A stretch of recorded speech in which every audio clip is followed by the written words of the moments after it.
Park Ji-hoon's hand crushed the whiskey glass so hard it shattered. Blood dripped onto the mahogany table, but he didn't feel it. He hadn't felt anything in 3 years. Not pain, not pleasure, not even the burning amber liquid he'd just thrown back. His business associates froze mid-sentence, staring at the blood pooling between contracts worth millions. But Ji-hoon's eyes were locked on the stage below, where a woman with skin like polished bronze moved through purple light, and for the first time since the poison stopped his heart, something in his chest roared back to life with such violence it terrified him. Hello besties, Happy New Year! Welcome to Afro-Korean Stories. Please like, share, and subscribe. Also turn on the notification button so you won't miss out on more intense stories like this.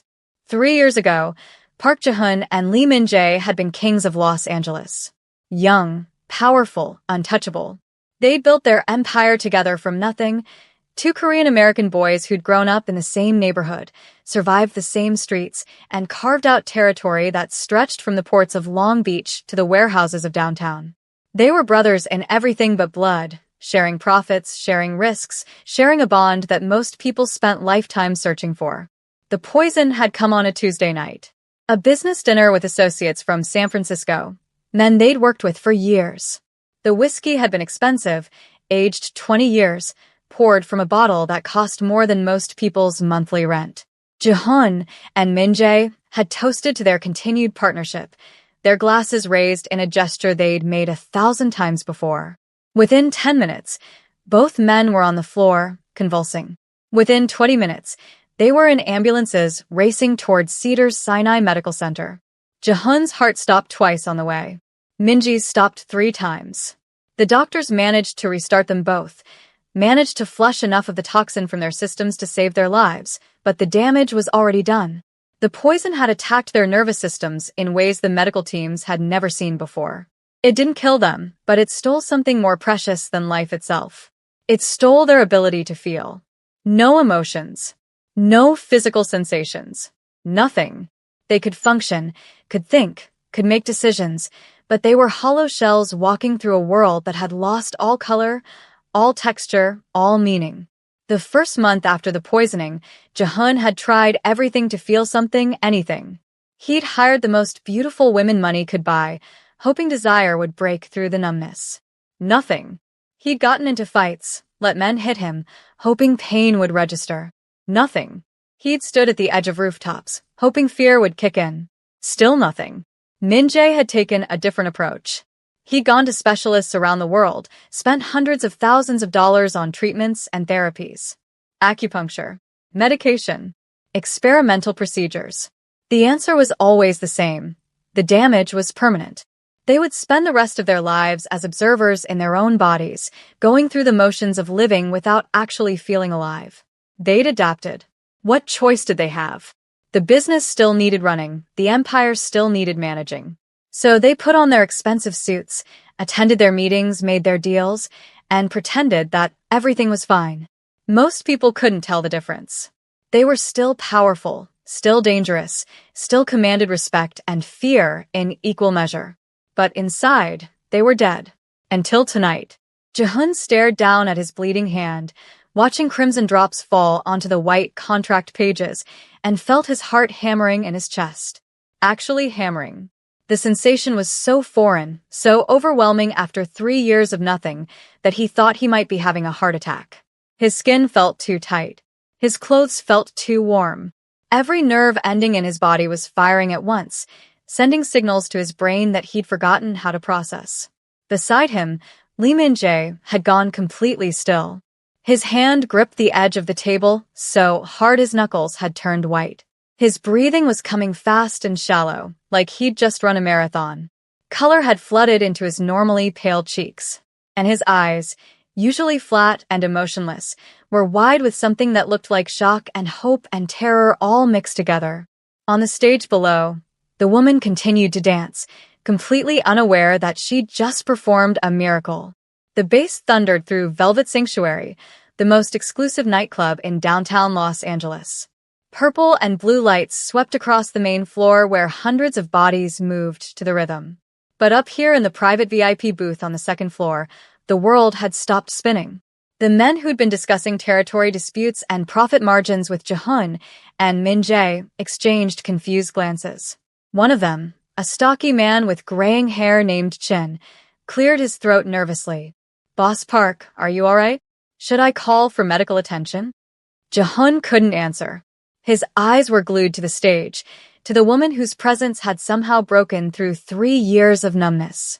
She wore a simple black outfit that hugged her curves, her natural curls falling around her shoulders as she moved. There was something different about her dancing, something that set her apart from every other performer he'd seen in this club over the past 3 years. She moved like she was telling a story with her body, graceful, confident, but with an innocence in her eyes that didn't match her surroundings.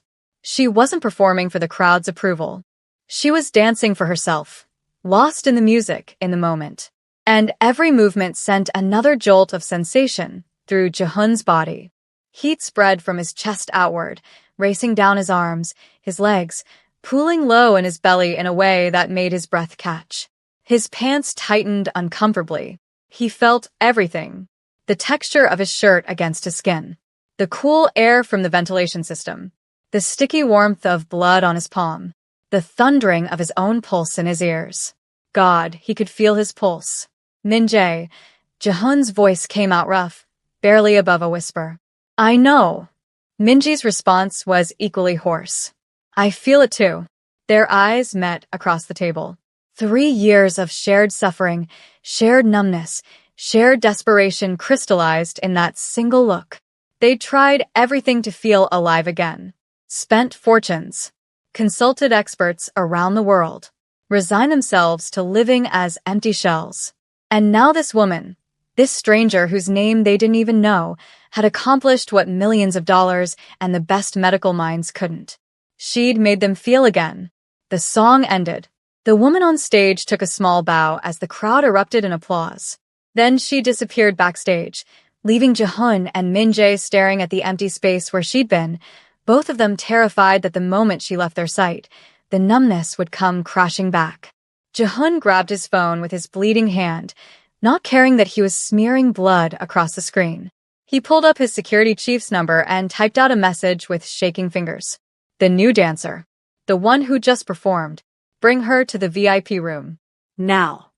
The response came back within seconds. "Yes, boss." Jehun set down his phone and looked at the men around the table. Chun and his associates were watching him with barely concealed alarm.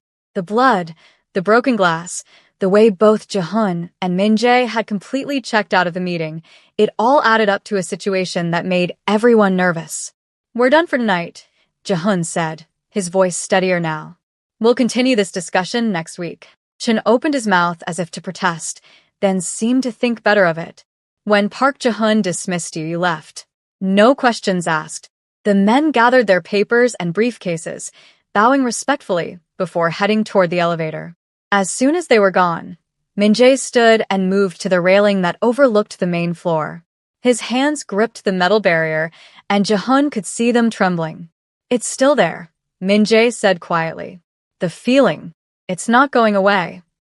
Jehun joined him at the railing, his own hands shaking just as badly. "What if it only works when we can see her? What if the moment she leaves, we go back to being?" "Don't." Minji's voice was sharp. "Don't say it." "Don't even think it." They stood in silence, both of them breathing hard, both of them processing sensations they'd forgotten existed. The music from the club washed over them. Jehun could actually hear it now, really hear it, not just process it as background noise. He could feel the bass vibrating through the floor, feel the cool metal of the railing under his palms, feel hope and fear warring in his chest. Behind them, the elevator dinged. They both turned to see Tanaka Hiroshi, their head of security, stepping out. He was a Japanese man in his mid-40s, compact and efficient, with eyes that missed nothing. He'd been with them for 15 years, had watched them build their empire, had been there the night of the poisoning, had visited them every day in the hospital. He knew what the past 3 years had cost them. "Boss Park, Boss Lee." Hiroshi bowed slightly. "The dancer will be here in 5 minutes. She's changing out of her stage costume." "What's her name?" Jehun asked. "She goes by Amara on stage. Amara Johnson. Started working here 2 weeks ago." Background: from Botswana. Been in the States for about 2 years. Clean record. No connections to any organizations or families we need to worry about. She's sending most of her money back home to family. Jehun nodded, filing away the information. When she gets here, give us privacy. Understood. Hiroshi paused, his sharp eyes studying both of them. If I may ask, is everything all right? You both look different. Min-jae supplied. Alive, Hiroshi said softly. You both look alive again. The words hung in the air between them. Hiroshi had never said it out loud, but he'd watched them deteriorate over the past 3 years. Watched them go through the motions of living while slowly dying inside. He'd been loyal, never questioning, never pushing, but the concern had always been there in his eyes. Maybe we are, Jehun said quietly. Maybe we finally are. Hiroshi's expression didn't change, but something shifted in his gaze. Hope, maybe. Or worry about what would happen if this turned out to be temporary. He bowed again and moved to stand by the elevator, a silent sentinel. The next 5 minutes felt like 5 hours. Jehun paced the length of the VIP booth, unable to stand still. Every step sent a sensation shooting up through his legs. He could feel the floor beneath his feet, feel the way his muscles contracted and released with each movement. It was overwhelming and glorious and terrifying all at once. Min-jae had returned to his seat but couldn't seem to stop moving his hands, flexing his fingers, touching the table, the glass, his own face, like he was rediscovering what physical sensation felt like. What if she can't do it again? Min-jae asked suddenly. What if it was just a one-time thing? A fluke? Then we figure out why, Jehun said firmly. We figured out what it was about that moment, that performance that broke through, and we find a way to make it happen again. And if we can't, Jehun stopped pacing and looked at his best friend, his brother, the only person in the world who truly understood what the past 3 years had been like. Then at least we know it's possible. At least we know we're not completely broken. The elevator dinged again. Both men turned, their hearts racing, as Tanaka Hiroshi stepped aside to let someone pass. And there she was. Up close, she was even more beautiful than she'd been on stage. She'd changed into a simple yellow dress that fell just above her knees, had pulled her curls back into a ponytail. Without the stage makeup and dramatic lighting, she looked younger, more vulnerable. Her brown eyes were wide and cautious as she stepped into the VIP booth, her hands clutching a small purse. The moment she entered the space, the sensations flooding through Jehun intensified. Heat washed over his skin. His heart rate kicked up another notch. Every nerve ending seemed to light up at once. Beside him, he heard Minji's sharp intake of breath. Felt rather than saw his friend's body go rigid with the same overwhelming rush of feeling. It wasn't just the performance. It was her presence, her proximity. She was their cure. You wanted to see me? Her voice was soft, with an accent that confirmed Hiroshi's information. African, melodic, careful. Am I in trouble? Jehun realized they were both staring at her like she was a ghost, or an angel, or something they couldn't quite believe was real. He cleared his throat, trying to find words that wouldn't sound insane. No, he managed. You're not in trouble. Please sit down. He gestured to the leather couch that ran along one wall of the booth. Amara hesitated, her fingers twisting the fabric of her dress. She was nervous, he realized. Scared even. 2 powerful men had summoned her to their private booth. Of course she was scared. I promise, Min-jae added, his voice gentler than Jehun's. We just want to talk. You can leave whenever you want. That seemed to help. Some of the tension left her shoulders and she moved to the couch, perching on the edge like a bird ready to take flight at the first sign of danger. Smart girl. Jehun and Min-jae took seats across from her, close enough to feel the effect of her presence, but far enough not to crowd her. Hiroshi had moved to stand by the elevator, giving them privacy, but remaining within earshot if needed. Now that she was sitting in front of them, Jehun didn't know where to start. How did you explain to a stranger that she'd just accomplished the impossible? That her mere existence had broken through a curse that had stolen 3 years of their lives? Min-jae seemed to be having the same problem. They sat in awkward silence for a moment, both of them trying to find the right words. Amara broke the silence first. Is this about my performance? Because if I did something wrong on stage, I can fix it. I really need this job. Your performance was perfect, Jahun said quickly. More than perfect. Then I don't understand why I'm here. Jahun leaned forward, his elbows on his knees, his eyes locked on hers. He decided to just tell her the truth. What did they have to lose? 3 years ago, my friend and I were poisoned. Both of us. Same night, same poison. We nearly died. Our hearts stopped multiple times on the way to the hospital. The doctors managed to save our lives, but the poison did permanent damage to our nervous systems. He watched her face, saw confusion mixed with sympathy. We lost the ability to feel, Min-jae continued, picking up where Jahun left off. Emotions, physical sensations, everything. It all just disappeared. We've been living like ghosts for 3 years, going through the motions of life, but not actually feeling alive. Amara's eyes widened. That sounds horrible. It was worse than horrible, Jahun said quietly. It was hell. We tried everything. Different doctors, specialists from around the world, experimental treatments. Nothing worked. They told us the damage was permanent, that we'd spend the rest of our lives this way.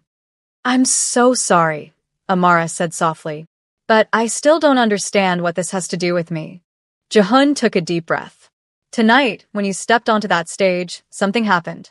For the first time in 3 years, I felt my heart beat. Really beat. I felt heat spread through my body. I felt sensation in my skin. I felt. He trailed off, not sure how to explain the rest without sounding like a complete pervert. We felt everything, Min-jae finished. Emotions, physical responses, all of it came rushing back the moment we saw you. Amara stared at them like they'd lost their minds. You're saying that watching me dance cured you? We don't know if it's permanent, Jahun admitted. We don't know how or why it works. But yes, when you're near us, we can feel again. She stood up abruptly, backing toward the elevator. This is crazy. You're both crazy. I should go. Wait. Min-jae stood too, his hands raised in a calming gesture. Please, just hear us out. Hear you out about what? You think I have some kind of magical healing powers? That's insane. We know how it sounds, Jahun said, standing as well. Trust me, we know. But it's the truth. And we can prove it. He moved toward her slowly, watching her eyes. She didn't run, but she looked like she wanted to. When he was close enough that only a few feet separated them, he stopped. Touch my hand, he said quietly, holding out his palm. The one that had been bleeding from the broken glass. Hiroshi had bandaged it quickly, but blood had already seeped through the white gauze. What? Just touch my hand, please. Amara looked between his face and his outstretched hand, clearly trying to decide if this was some kind of trap. Finally, probably because Hiroshi was watching and she felt slightly safer with a witness, she reached out and placed her fingers on his palm. The contact sent lightning shooting up Jahun's arm. He gasped, his whole body going rigid. Heat exploded from the point of contact, racing through his veins like fire. His heart slammed against his ribs. His breath came faster. And lower, much lower, his body responded with an intensity that was almost painful. He'd forgotten what desire felt like. Forgotten the primal hunger that could make a man lose all rational thought. For 3 years, he'd been completely dead below the waist. No arousal, no interest, no response to any stimulation. Now, from just the simple touch of this woman's fingers on his palm, he was harder than he'd been in his entire life. Amara must have seen something in his face because she jerked her hand back like she'd been burned. What just happened? I felt it. Jahun's voice came out rough, almost pained. All of it. Your touch, the heat of your skin, everything. Before I continue, I need to pause here for a moment. If you're enjoying this story, if you want to see what happens next between Jahun, Min-jae, and Amara, please hit that subscribe button. I pour my heart into creating these Afro-Korean stories for you, staying up late, researching, writing, editing, all to bring you the best content. But YouTube's algorithm only shows my videos to people when channels have strong subscriber numbers.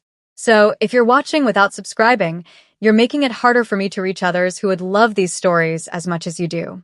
It takes 2 seconds to subscribe, but it makes a world of difference to creators like me. Don't let this be the last story you see from this channel because you forgot to click that button. Subscribe now, and let's continue. Min-jae moved to join them, his presence adding another layer to the charged atmosphere. My turn, he said softly. He reached out and took Amara's other hand before she could protest. The reaction was instantaneous. Color flooded his face. His pupils dilated. His breathing became ragged. And the look on his face was one of such profound relief and overwhelming sensation that it was almost painful to witness. Oh God, Min-jae whispered. It's real.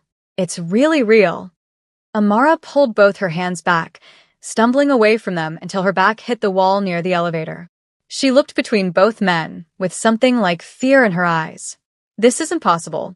People don't have the power to heal other people just by being near them. And yet here we are, Jehun said, feeling things we thought we'd never feel again. What do you want from me? Her voice trembled slightly. That was the question, wasn't it? What did they want? What could they possibly ask of this stranger who had no obligation to them, who probably thought they were both completely insane? Jehun exchanged a look with Min-jae. They'd built their empire on the ability to read each other's thoughts, to communicate without words. In that moment, they both knew what they needed to do. Have dinner with us, Min-jae said. Tomorrow night. Let us try to understand what's happening. In exchange, we'll pay you $50,000. Amara's eyes went huge. $50,000 for dinner? For your time, Jehun clarified. For giving us a chance to figure out if you really are our cure. If there's even a possibility that you could give us our lives back. She stared at them like they'd grown second heads. You're serious. Completely serious. Jehun pulled out his phone. Give me your number. We'll transfer half now, as a show of good faith. The other half after dinner tomorrow, whether anything comes of it or not. You keep the money either way. This is insane, Amara whispered. But she was considering it.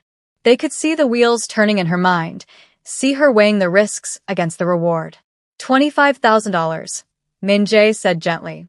Transferred to your account right now, just for agreeing to have dinner with us tomorrow. No strings attached. If you decide you don't want to see us again after tomorrow, that's fine. You keep the money. She bit her lip, clearly torn. Why would you pay that much just to have dinner with me? Because you're giving us something priceless, Jehun said quietly. You're giving us hope.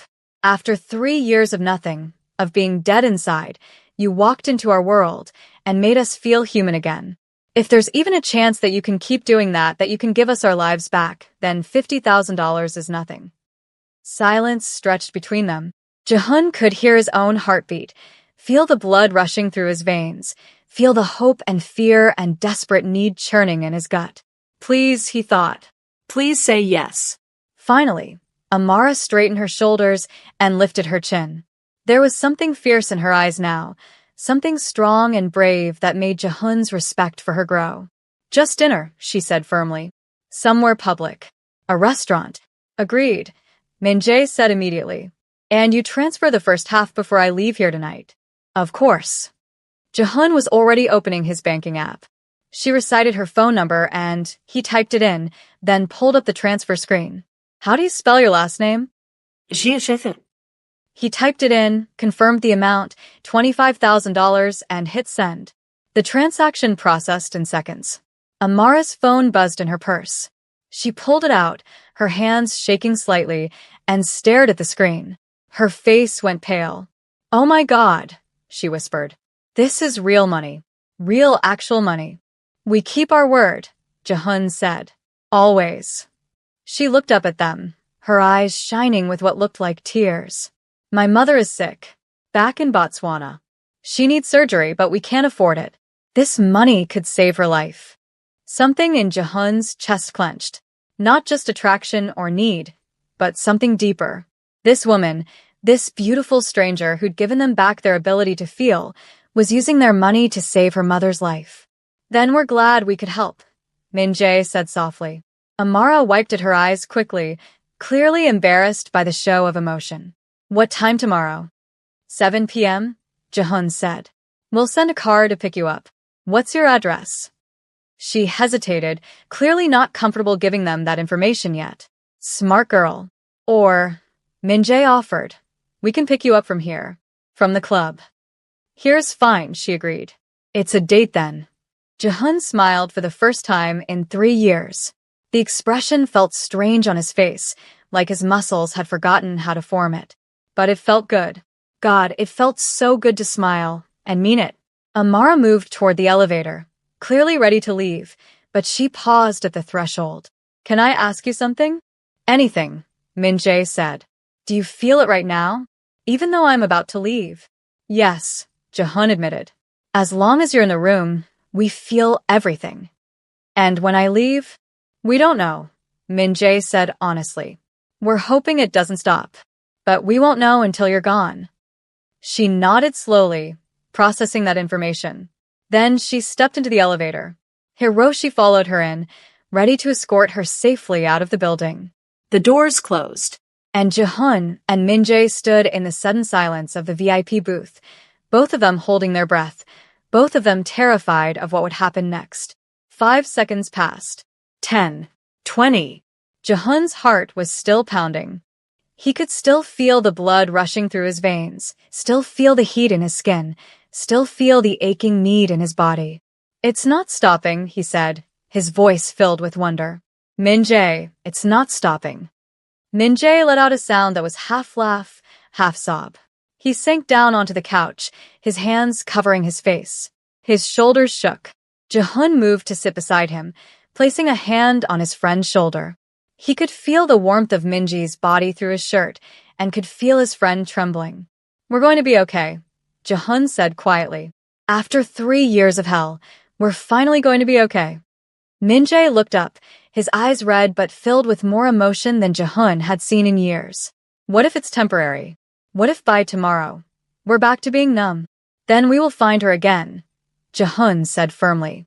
We do whatever it takes to keep her in our lives. Because I can't go back to that emptiness, Min-jae. I can't go back to being dead inside. Not after feeling this alive. Neither can I, Min-jae agreed. Which means tomorrow's dinner is the most important meeting of our lives.